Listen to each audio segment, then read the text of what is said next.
जय हिंद दोस्तों। Last class में हमने मौलिक अधिकार का फर्स्ट भाग पढ़ा था और आज उसी कड़ी में आज हम आगे पढ़ने वाले हैं सेकंड भाग, मौलिक अधिकार का सेकंड भाग, जिसमें हम समझेंगे आर्टिकल 14 से लेकर 18 तक क्या क्या है इनमें, उसको समझेंगे। तो जैसे यहाँ पर हमने लिखा हुआ है, पहला जो है समता यानी समानता का अधिकार दिया गया है और इसमें जो है अनुच्छेद 14 से 18 में फर्स्ट 14 जो है वो क्या कहता है, तो वो इस प्रकार से है। अनुच्छेद 14 में कानून के समक्ष समानता की बात किया गया है। कानून के समक्ष समानता 14 में दो बात कहा गया है। पहला है कानून के समक्ष समानता, इसका मतलब समझते हैं। कानून के समक्ष समानता का मतलब है कि आपने देखा होगा, फिल्मों में देखा होगा या कोर्ट्स वगैरह में देखा होगा, अदालत वगैरह में देखा होगा आपने कि वहाँ पर एक जो है न्याय की देवी खड़ी रहती है, एक हाथ में तराजूल और एक हाथ में जो है तलवार लेकर और आंखों पे जो है पट्टी बांध कर। तो इसका मतलब है कानून की नज़र में कुछ लोग कहते हैं कि कानून अंधी होती है, पर ऐसा नहीं है। वहाँ पर इसका मतलब ये है कि कानून की नज़र में सब बराबर है। कानून को कुछ दिखता नहीं है, कौन अमीर है, कौन गरीब है, कौन किस जाति का है या कौन गोरा है, काला है, ऐसा कानून के नज़र में कुछ भी कानून को नहीं दिखता है। उसकी नज़र में सब बराबर है। तो यही बात कहा गया यहाँ पर, कानून के समक्ष समानता, यानी कानून के सामने जो है सभी समान है। और ये यूके से लिया गया था, जैसा कि हमने पिछले क्लास में पढ़ा है। भारतीय संविधान उधार लिया गया संविधान भी कहा जाता है। तो उसमें जो है हम समझते हैं इस वाले जो 14 का आर्टिकल 14 का फर्स्ट बात जो है कानून के समक्ष समानता, ये इंग्लैंड से लिया गया है, यूके से लिया गया है। और वहीं पे दूसरी बात जो है ये यहाँ पर कहा गया है कानूनों के समान संरक्षण, यानी कानूनों के समान संरक्षण सभी को प्राप्त होगा। इसका मतलब क्या है? इसका मतलब ये है कानून यहाँ पर जो है सभी को, कानून के समक्ष समानता का मतलब यहाँ पर जो हमने फर्स्ट बात जो हमने पढ़ा उसमें क्या है कि सभी को समान समझा जाएगा। परंतु यहाँ पर हम देख सकते हैं कि अपने भारत में कि एक क्राइम करने वाले मुजरिम जो होते हैं वो 18 से ऊपर एज के भी हैं, उससे कम एज के भी हैं, पर वहाँ पर सभी को समान रूप से जो है सज़ा नहीं मिलता है। वहाँ पर देख सकते हैं जो 16 वर्ष से जो कम के हैं उनको, उन बच्चों को बाल सुधार में रखा जाता है और वहीं पर दूसरी तरफ जो 18 वर्ष से ऊपर है उनको सजा होता है। तो यहाँ पर हम देख सकते हैं, समझ सकते हैं कि कानून के समान संरक्षण का मतलब ये है कि एज के हिसाब से कुछ पैसिफिक लिंग के हिसाब से भी देखा जा सकता है, लिंग यानी स्त्री पुरुष के हिसाब से भी देख सकते हैं। भारत में आज तक किसी महिला को जो है मौत की सज़ा नहीं मिला। तो ये भी हम देख सकते हैं कि हमारे यहाँ पर कानूनों के समान संरक्षण प्रदान है, मतलब कि सभी को उनके कुछ स्थितियों को देखकर, जैसे इसमें एज देख सकते हैं, इसमें हम देख सकते हैं लिंग को देख सकते हैं, इस आधार पर देखकर समाज में किसका कितना योगदान है उसके आधार पर भी जो है न्याय जब मिलता है। कानून के सामने जब जाते हैं, मान लो किसी ने कोई क्राइम किया हो तो वहाँ पर जब हम जाते हैं तो उस आधार पर भी जो है ये सारी बातें देखकर जो है उनको न्याय देने का काम किया जाता है।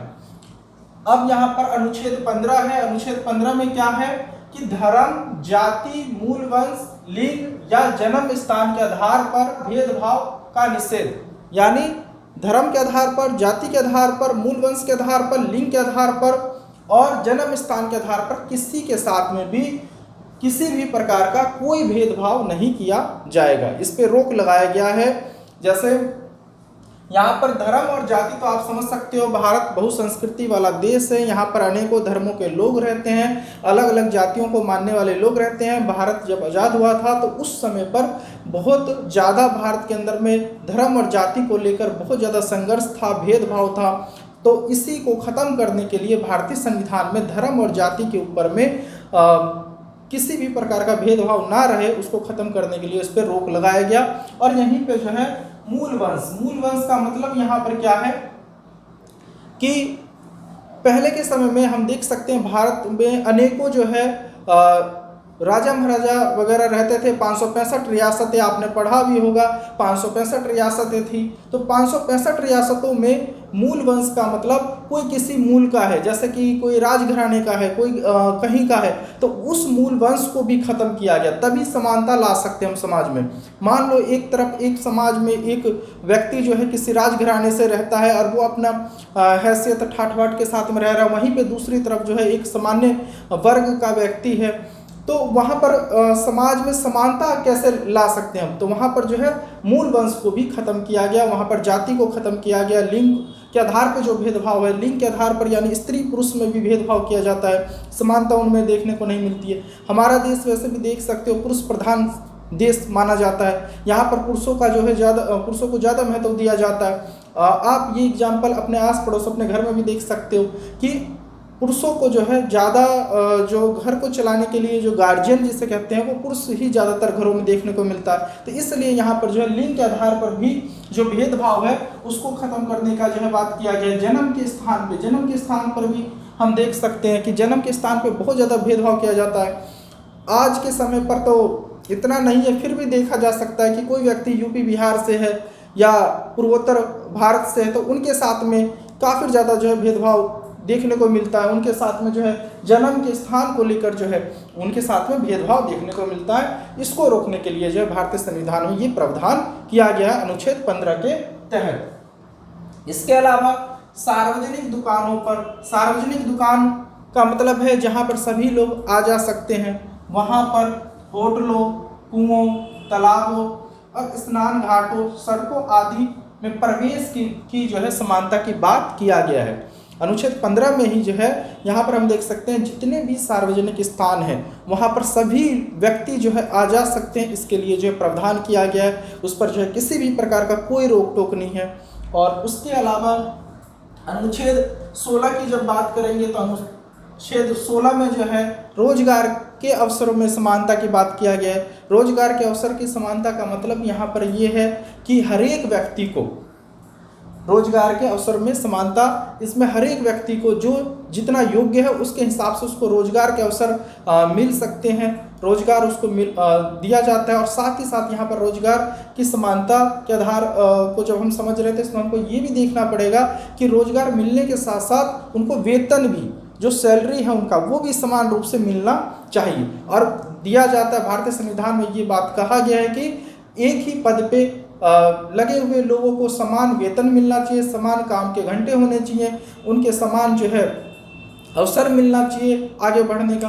तो अवसरों, रोजगार के अवसरों की जो है समानता की बात अनुच्छेद 16 में किया गया है। इसी प्रकार से यहाँ पर हम देख सकते हैं अनुच्छेद 17 को देख सकते हैं। अनुच्छेद 17 में क्या कहा गया है?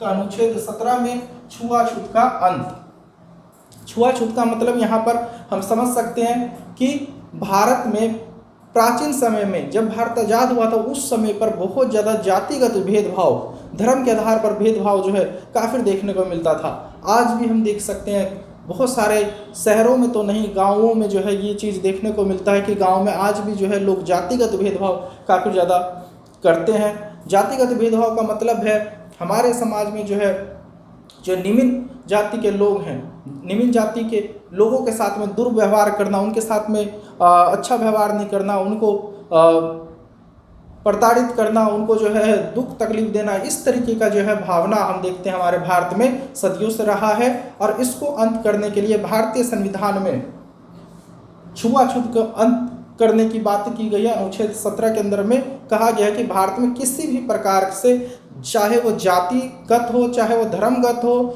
या लिंग के आधार पर भी जो भेदभाव है, छुआछूत का जो भेदभाव, जो जाति को ज़्यादा देख सकते हैं हम, जातिगत जो भेदभाव उसको अंत करने की बात अनुच्छेद 17 में किया गया। अब यहाँ पर जो है 18 अनुच्छेद में जो है उपाधियों का अंत। उपाधियों का अंत का मतलब है यहाँ पर हमारे भारत में जैसा कि मैंने बताया कि प्राचीन समय में जब भारत आज़ाद हुआ था उस समय में भारत 565 रियासतें थी, राजा महाराजाओं का शासन था भारत, पूरे भारत के अंदर में। तो वहाँ पर जो है जब भारत आज़ाद हुआ तो उन सभी राजा महाराजाओं को 565 जो रियासतें थी उनको सरदार वल्लभ भाई पटेल ने जो है एकजुट किया, उन सबको मिलाकर भारत का एक अखंड भारत का गठन किया। तो वहाँ पर हम देख सकते हैं उनके जो बच्चे हुए, जो राजा महाराजाओं के जो है राजकुमार राजकुमारियां हुई, तो वो सब अपना पद उपाधि छोड़ने को तैयार नहीं थे, परंतु भारतीय संविधान के माध्यम से उन सभी की उपाधियों का अंत किया गया। भारतीय संविधान में कहा गया कि कोई भी अपनी उपाधि अपने पूर्वज की जो है दी हुई जो है उपाधियां वो नहीं रखेंगे। जो योग्य होंगे, जो सक्षम होंगे, जो अच्छा करेंगे राष्ट्र के लिए, तो उनको जो है भारत सरकार द्वारा पुरस्कृत किया जाएगा, उनको जो है अलग से सम्मान दिया जाएगा, उनको रखा जाएगा। परंतु ऐसी कोई उपाधि जो प्राचीन समय से चली आ रही है, जैसे राजा महाराजाओं की जो उपाधियां थी उसको कोई नहीं रखेगा, और भारत की तरफ से, भारत सरकार की तरफ से जो भी सम्मान दिया जाएगा उसको धारण करने का उनको पूरा हक मिलेगा। तो इस तरीके की अनुच्छेद 18 में जो है बात किया गया है। यहाँ पर हम देख सकते हैं जैसे आज के समय पर कोई योग्य है, योग्य होने के साथ साथ जैसे किसी ने पीएचडी किया हुआ है तो वो अपने नाम के आगे जो है पीएचडी डॉक्टर का जो है सिंबल लगा सकते हैं, परंतु इस तरीके का उपाधि रखने पर जो है रोक लगाया गया, उसका अंत किया गया। तो अनुच्छेद 18 ये बात कहता है। तो आगे हम नेक्स्ट वीडियो में पढ़ेंगे। आई होप आपको समझ में आया होगा। यदि आपको कुछ भी समझ में ना आए तो आप कमेंट्स बॉक्स में लिख सकते हो, मैं दोबारा से इसको समझाने का प्रयास करूंगा। और एक बार और रिवाइज कर लेते हैं हम इसको। जैसा कि पहला हमने बताया, अनुच्छेद 14 में जो है कानून के समक्ष समानता की बात की गई है, जो यूके यानी इंग्लैंड से लिया गया था। दूसरा जो है यहाँ पर कानून के समान संरक्षण, ये यूएसए से लिया गया था। ये भी ध्यान रखना हमको, यूएसए से हमने पूरा मौलिक अधिकार का पूरा सूची जो है लिया है। फर्स्ट वीडियो में हमने उसको पढ़ाया है, बताया है उसको। उसका लिंक जो है डिस्क्रिप्शन में मैं डाल दूंगा, आप इसी वीडियो के डिस्क्रिप्शन को देख सकते हो। यहाँ से फर्स्ट वीडियो जो है इसका पार्ट 1 जो है वो ले सकते हो, आप देख सकते हो उसको।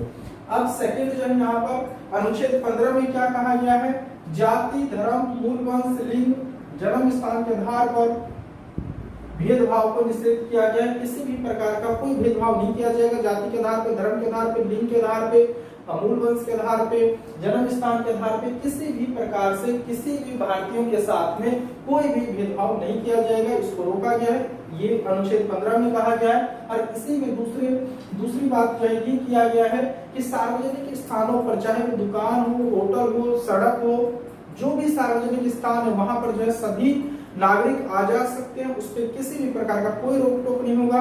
ये बात किया गया अनुच्छेद 15 की अंदर ही। और अनुच्छेद 16 में ये कहा गया है रोजगार के अवसरों में समानता सभी को मिलेगा, चाहे स्त्री हो पुरुष हो, सभी को जो है समान रोजगार करने का अवसर मिलेगा, उनको समान वेतन मिलेगा। एक ही काम के लिए जो है एक ही काम के लिए दो व्यक्तियों को अलग अलग प्रकार से वेतन नहीं दिया जाएगा, उनके काम के घंटे अलग नहीं होंगे। और साथ में जो उनको अवसर में, जैसे अपने भारत में जो है किसी भी पोस्ट के लिए जब अप्लाई करते हैं तो उनको समान परीक्षा लिया जाता है, समान रूप से जो उनको जो है इंटरव्यू होता है। तो इस तरीके से रोजगार के अवसर में जो है समानता की बात किया गया अनुच्छेद 16 के अंदर में। अनुच्छेद 17 में जो है छुआछूत का अंत किया गया। छुआछूत का मतलब जैसे हमने समझाया, किसी भी प्रकार से जातिगत कोई भेदभाव नहीं किया जाएगा किसी के साथ में, चाहे वो निम्न जाति से हो और उच्च जाति वाले लोग निम्न जाति के साथ में जो है किसी भी प्रकार का कोई भी भेदभाव नहीं करेंगे, जो हमारे समाज में पहले के समय में बहुत ज्यादा देखने को मिलता था कि इस तरीके का लोग भेदभाव का शिकार होते थे। परंतु अब इसका जो है धीरे धीरे कम होता जा रहा है। शहरों में जो है बहुत कम रह गया, ग्रामीण क्षेत्र में आज भी देख सकते हैं। तो उसका अंत जो है अनुच्छेद 17 के माध्यम से किया गया है। अनुच्छेद 18 के माध्यम से उपाधियों का अंत, उपाधियों का जैसे मैंने भी समझाया था कि किसी भी प्रकार से कोई भी व्यक्ति अपनी पुरानी जो भी राजा महाराजा की जो उपाधियां होती थी, उनके राजघराने के जो वंशज हैं वो इस तरीके की उपाधि का प्रयोग नहीं करेंगे, उसका अंत हो गया। यदि कोई व्यक्ति भारत के अंदर में अपनी योग्यता के आधार पर कोई बड़ा काम करता है तो उसको भारत सरकार की तरफ से जो है पुरस्कृत किया जाता है, पुरस्कार दिया जाता है, साथ में जो उनको सम्मान दिया जाता है। जैसे हम देख सकते हैं सेना के क्षेत्र में जो है महावीर चक्र है, इस तरीके से जो उपाधियां दिया जाता है ये सब उनको रखने का, उनको जो है अपने नाम के आगे मेजर, जैसे मेजर जोड़ते हैं, मेजर विक्रम चंद, इस तरीके से जो नाम के आगे उपाधियां रखते हैं, ये रखने का पूरा जो है हक है उनको। परंतु उस तरीके की उपाधियां जो पहले के समय जो एक समाज को अलग तोड़ने की बातें जो करते हैं, एक तरीके से अपने आप को दिखाते हैं कि हम बहुत ऊपर है, इस तरीके की उपाधियों का अंत किया गया है। और आज हमने समझा 14 से 18 अनुच्छेद को। अगली वीडियो में हम इससे आगे 19 से लेकर आगे तक का हम बनाएंगे। तब तक के लिए थैंक यू। आपको यदि कुछ समझ में नहीं आता तो कमेंट्स में आप लिख सकते हो, मैं दोबारा से उसको समझाने का प्रयास करूंगा। चलिए, धन्यवाद।